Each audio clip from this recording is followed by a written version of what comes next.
Greetings, ladies and gentlemen. It is your favorite warlock and practicing necromancer. And today I want to bring something up that many seem to find complicated, but also conflicting idealism, if you will, within the perception of it. What is the difference between consumerism and religion? You see many people going around posting repeatedly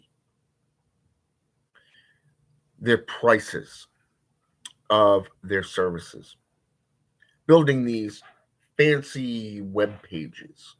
Okay, look at How to Become a Living God or D.H. Thorne or even Bokor Leonard Elmera, for an example. Okay, a lot of individuals with a computer know how, and may I remind you, I'm not one of those guys. I could care less about technology.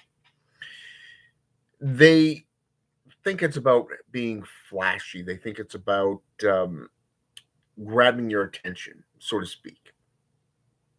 Consumerism is more about making a profit. Okay. It's more about gaining something for something. Okay. Witches, warlocks, this has been done for hundreds of thousands of years in one form or another. Okay. That's the first thing I want to say because of the fact that if anybody has ever done their homework into consumerism and witchcraft, or even sorcery in general. It doesn't matter if you're into African, Caribbean, or European style traditions. You're going to see that people went to practitioners and paid them in one form or another for their services. Okay. Those who could pay in coin did so, but those who could not, history, mythology, folklore, it has all shown that they traded things of equal value for that sorcerer or sorceress talents. Okay. Now, a religion is a spiritual belief. If you go into your dictionary and you go under worship, you go under servant, if you go under, say, for an example, apprentice, or that of, say, for an example, student of the occult, whatever, you're going to see the definition of what a servant to a spirit is. Now, what's interesting here is when you get into this, a religion is a spiritual belief. This is where a person believes in a particular entity or group of entities. They decorate shrines and temples and dedicate them to a particular spirit, deity, or god, if you will. Look at what they did in Jerusalem. Okay, look at Israel. Look at all those fancy temples. Okay, that are dedicated. Go into India, and you're going to see the exact same thing. Look at the Aztec or the Mayans. Look at what they did for their gods. Okay, so you can't sit there and say that consumerism doesn't go with religion because number one, having a spiritual belief is one thing. Okay, but I'm going to ask you this, and this is something that a wise elder once asked me.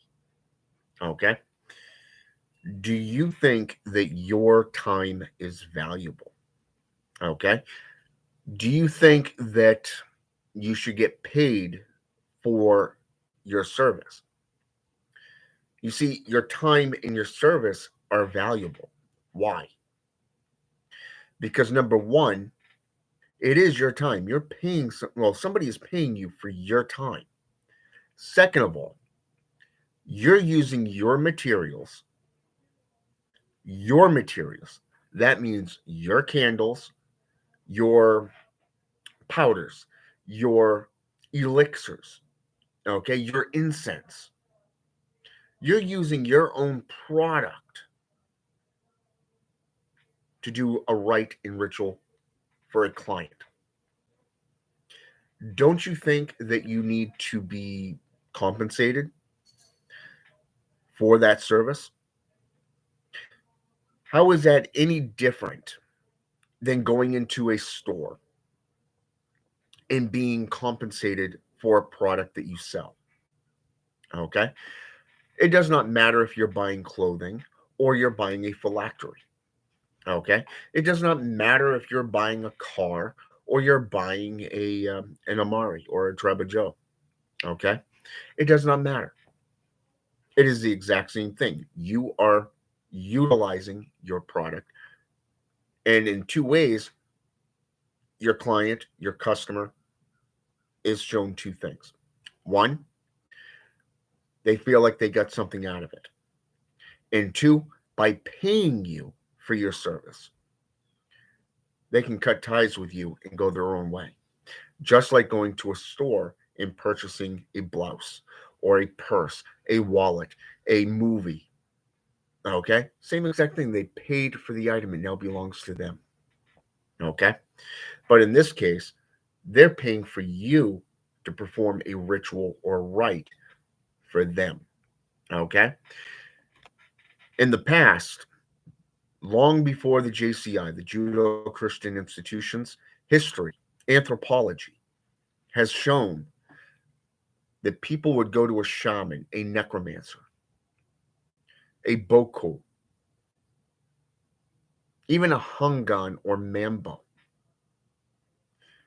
purchase a rite to be performed, for them in any number of topics. Okay? And this is where it gets interesting. If they don't have it, if they don't have coin, then they would trade fish or fur or something of equal value for that service. Because it is more about the time and the expenditure of your resources. It has nothing to do with religion. Okay. And a lot of these newbies in religions today, and this is one thing I've noticed in groups such as Palo Mayambi, these new age wannabes think they're tough because they know a few names of the Orisha. They know a few spells, but they don't really know the religion. They don't know about Santeria. They don't know about voodoo. They don't know about Satanism or devil worship. Okay. It does not matter if you're Christian or otherwise. You sell your services. Do you not go into a church and you pay 10% of your overall income every time you go to church of whatever you have on you? Do you not pay 10% to the church? You are paying that minister, that clergyman, to do his job to teach you about the Bible. Okay? If you go to a mosque, do you not give offerings? Do you not give sacrifices?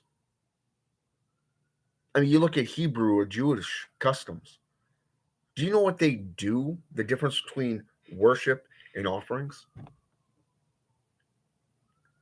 I've watched these people go into a mosque, into a synagogue, 3, 4 times a day and prostrate themselves.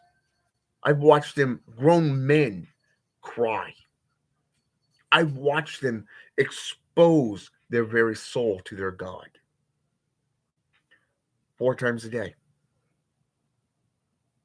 That's religious worship. That is a religion. But when you go to a church or you go to a sorcerer to purchase something and you give money for a service, that is something completely different. Okay? So when you think about a religion and what that entails, and you think about what consumerism is, they go hand in hand. Okay. So it doesn't matter if you're on TikTok, YouTube, Facebook Messenger groups, it doesn't matter. You need to learn the difference between a religion and the services that go along with it. Because you're going to get to the time in your career, in your life when you start putting out services. Things like amulets. You start making amulets, you start making talismans. You're going to start doing research into the foundation of where they originated, such as Arabic, for an example, Latin, Greek, Egyptian, even. The difference between the alphabet, a mystical language, to that of a hieroglyphic. Okay. You're going to get into the different types, from runes to hieroglyphics. The designs can be anything from, say, for example, a watering bowl to a stone, things that are drawn on the floor or on the ceiling. These things are used and created for a reason. Okay. And when somebody comes to you and says, "Hey, I need a protection amulet, something that will give me protection while I'm overseas," and you make an amulet, okay, and you tell them, "I want you to have this on you every time you go out." Okay. You've created it out of clay.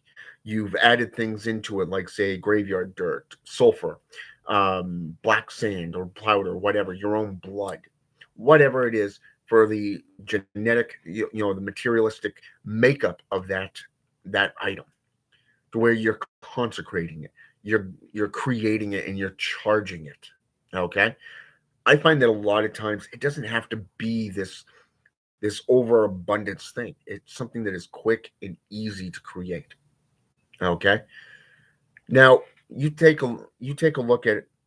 You can create something like, say, a stone about, maybe about half inch in diameter or an inch in diameter, maybe even 2 inches. Okay. About maybe a third thick, if that, three-fourths, maybe one-fourth, or thick even. You know what I'm saying? It doesn't have to be thick. It could be just thick enough that it's about a fraction of your fingertip. Okay. And you bake it, say clay. Nothing says protection more like somebody who's putting the time and the effort into creating something through prideful meaning. Okay. When you take clay and you shape it, you put everything you need into it. Like, say, mint, you know, fresh mint. You can get it in your deli. Okay. You can get it in the produce section, to be honest, at a grocery store. You could add in, say, for example, cinnamon, lavender, graveyard dirt, your own blood, whatever you feel fancy on doing, and you mix it all in. Okay, you flatten it down, you make it all thin, you make it look great, round. You can do different shapes, if you will, by using a cutting knife, and then you put it on a cookie sheet and you bake it.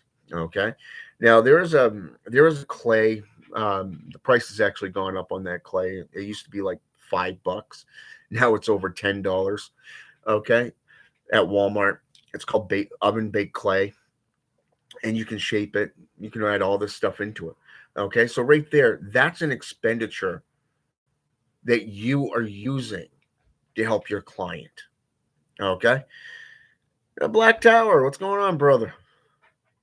So you're basically utilizing your own clay, your own herbs, okay, to make this thing. So right here, you've just spent probably maybe, just from what I just named off, from mint to basil. You know, you get a container of basil, depending on the size. You're looking at anywhere from $4 to $7, sometimes more, depending on the store that you go into. Okay, you get all this stuff together. That's an expenditure. Okay, this is what your clients are paying you for. Okay, it has nothing to do with a religion. That is a thing that you do to your gods, the ones that you worship, the ones that you work with. Okay. They choose to work with you.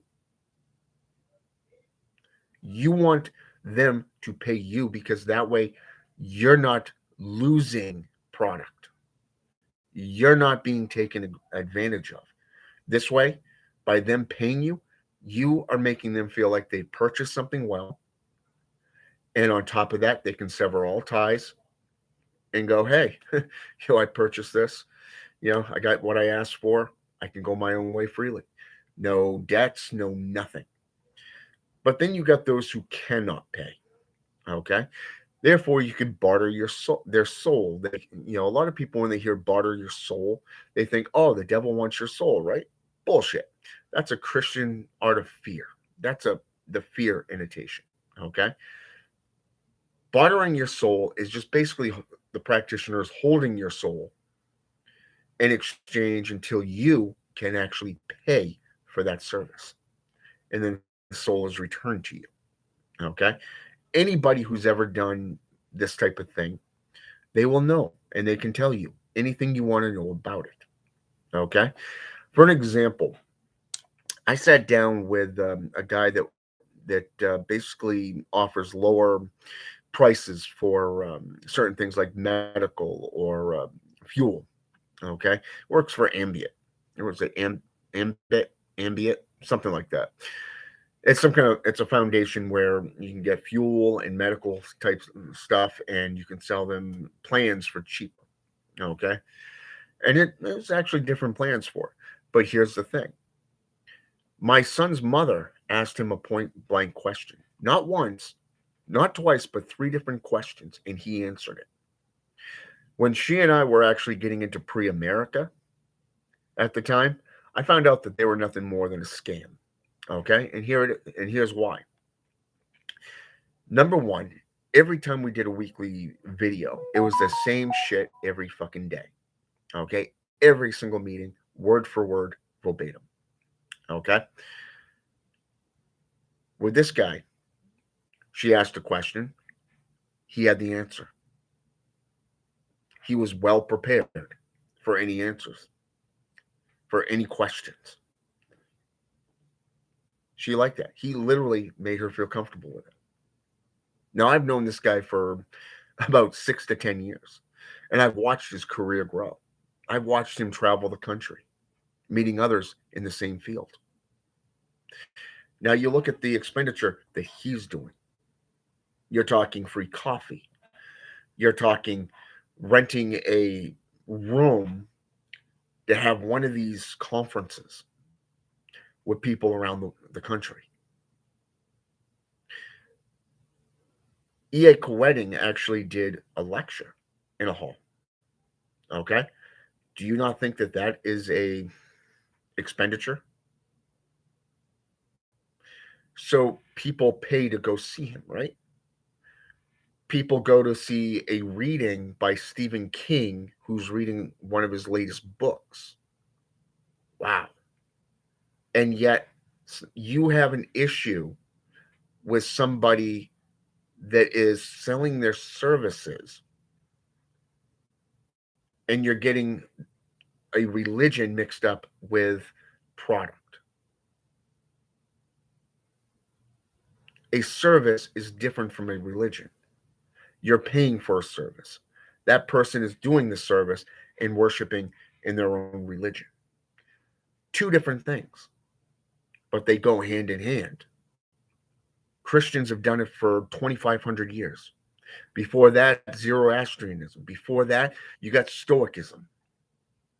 Before that, you've got different religions worldwide going as far back as the Hexa, the Strega, the Stragoi, the Eshi, the Aji, the medicine man. Okay? This goes back hundreds of thousands of years, long before the Judeo Christian institutions even was a conception in its mama's womb. But people don't do their homework. And that is why there's so much controversy. And that's why there's so much dogma in the world today. And that's on the world.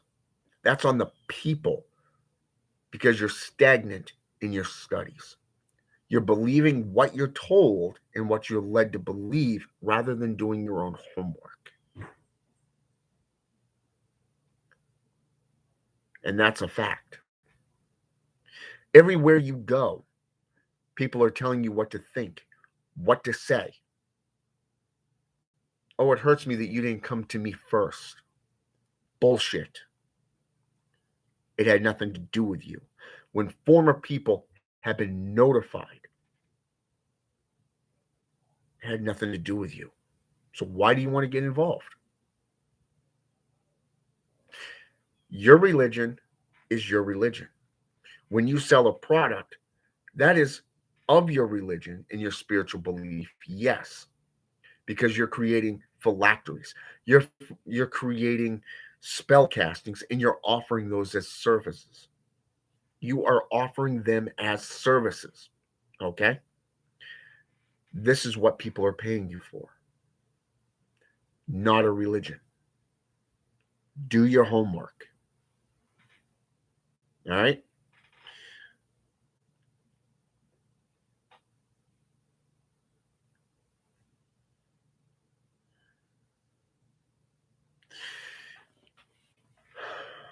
That's actually a very good question, Black the Black Tower. That's a very good question. What is sorcery? Let's explore this for a minute. If we go into hermeneutics, we're exploring different realms, different levels of gnosis, exploration, if you will. Let's take the tree of life versus the tree of death. In the tree of death, you're working with demons. In the tree of life, you're working with angels. Two different races, two different classes of races, two different energy bases. One is a warrior class, the other is guidance, protection. So when you learn tools such as how to form powders and elixirs that will help you commune with those spirits, and say, for an example, you get a client that wants an elixir or a powder that would be utilized to, how should I say this, gain a better connection to a particular deity or spirit. In this case, you would be paid for that elixir and the time that it takes to create it, not just the ingredients, the core ingredients to it that are also in that price. It's not just about your time, but as a religion, is sorcery a religion? Do you think that going into a church, going up to the altar, praying and asking a spirit such as the Holy Ghost, or say, for an example, let's go with Jesus for an example, or God, maybe even Satan, Lucifer, Belial, Leviathan, for an example, asking these beings for their guidance and their wisdom, is that not considered a religion? You're talking to a spiritual being. You're communing with a spiritual being. So, how would you get close to one of these beings if you don't know the rudimentary shapes, such as a circle of empowerment? What about utilizing the cardinal directions, or, say, for an example, the herbs that it takes to summon a spirit? Okay. Sorcery can be classified as many things. It goes hand in hand with a religion, yes. It goes hand in hand with consumerism. But here it is. When you break it down to its base core, it comes down to the individual and the practices that you do. The two that I just mentioned, consumerism and spiritual religion, are just two peas in a pod. That's just two out of the many peas in that pod. They can go along with it. So, yes, it is a religion and it is also consumerism. So, Yeah, indeed. I hate that kind myself too. But you're welcome, brother. So for right now, I got to get off here because I got to go over to my ex's house, my son's mother's, and watch the get the dog from her because she's going to an interview, and hopefully she gets a new job soon. She's had a rough year, I guess you could say. The last few months have been very very rough on her, and you know I don't condone her past or that of her family, but she is the mother of my son, and I will be there for her. So I got to go over and deal with this dog. This dog loves me. I don't know why. It just does. Siberian Husky, 11 months old, purebred, little girl. Love it. And I could be across the parking lot and she'll run right to me. Same thing to my ex. But so, yeah, so I want you to remember two things. When you preach on something, always back it up with numerous sources. Okay. And always make yourself available to the public because you are responsible for the things that you do and say. All right. I want to thank my brother, the Black Tower, for jumping on here with me. And, just keep those horns up, keep studying because remember, it's a marathon, not a race. You want to learn as much as you can. Okay. It is about power, but it is also about you and what you're capable of doing. Okay. And sadly, most people don't realize what they're capable of doing. All right. So yeah, keep those horns up. Always back up what you're saying, and make yourself available to the public. All right. Have a good one. I'm out.